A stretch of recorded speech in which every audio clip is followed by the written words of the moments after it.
Bonjour et bienvenue dans cette nouvelle capsule qui va traiter aujourd'hui de la versification. La versification, de quoi s'agit-il? C'est l'ensemble des règles et des techniques qui concernent l'écriture d'un poème.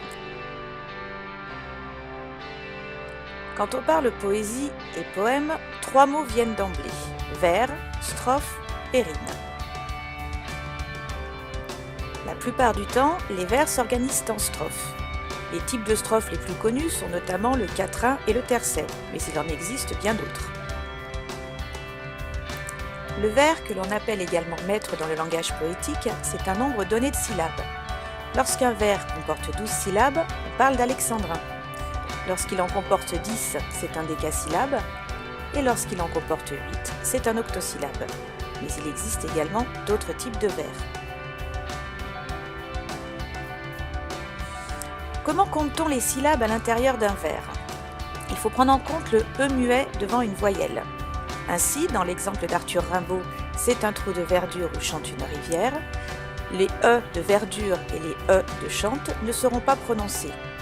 C'est un trou de verdure où chante une rivière fait ainsi 12 syllabes. Le E est également muet lorsqu'il est en fin de vers. C'est un trou de verdure où chante une rivière. Le E de rivière ne se prononce pas et ne se compte pas surtout. On reste bien à 12 syllabes. Passons aux rimes maintenant. On parle de rime féminine lorsqu'elle se termine justement par un E muet. A l'inverse, on appelle rime masculine toutes les autres rimes.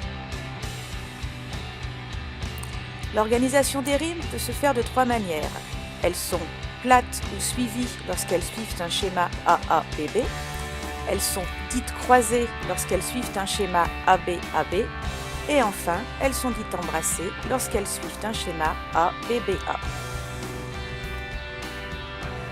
La poésie, c'est de la musique, autrement dit des sons qui vont bien ensemble. La répétition d'une même consonne est appelée allitération.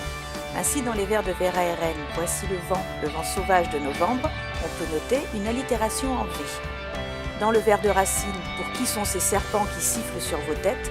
c'est bien sûr une allitération en S. Lorsqu'il s'agit de la répétition d'une même voyelle, on parle à ce moment d'assonance. Je fais souvent ce rêve étrange et pénétrant.